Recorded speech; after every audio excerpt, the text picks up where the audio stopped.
Hello, good afternoon সকলকে। আজকে সকালবেলা ঠাম্মাকে গিয়ে বললাম যে দুপুরে রান্নাটা আমি করে ফেলবো, কারণ আজকে ছিল না কোনো কাজ, সেই কারণে ভাবলাম আজকে দুপুরে রান্নাটা আমি করে ফেলি। তো যেই ভাবা সেই কাজ, আজকে দুপুরে বানিয়ে ফেলেছিলাম মাছের ঝোল।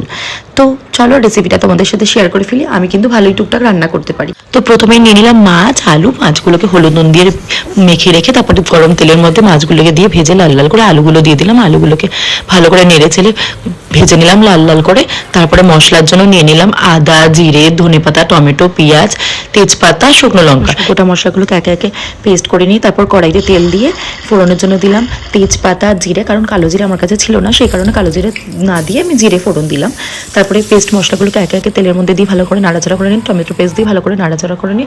যখন মশলা দিয়ে তেল বেরিয়ে আসবে তখন একে একে গুঁড়ো মশলাগুলো দিলাম, হলুদ গুঁড়ো, লঙ্কা গুঁড়ো, ধনে গুঁড়ো সব দিয়ে ভালো করে নেড়ে চেড়ে তারপরে আলু গুঁড়ো দিয়ে একটু ভালো করে নাড়াচাড়া করে নিই। গরম জল দিয়ে দিয়েছি, গরম জলটা ফুটেলে একে একে মাছগুলো দিয়ে দেওয়ার পর সুজির সাথে একটু ছাপলাও মেনে নিলাম। ততক্ষণ ঝোলটা বসিয়ে রেখেছিলাম। ঝোলটা হয়ে যাওয়ার পর তারপরে তার মধ্যে দিয়ে দিলাম ধনেপাতা। ধনেপাতা দেওয়ার পরে আমার মাছের ঝোল রেডি। আজকের মতো এতটুকুই। কেমন লাগলো আমার মাছের ঝোল জানিও। ভালো থেকো সবাই, টাটা।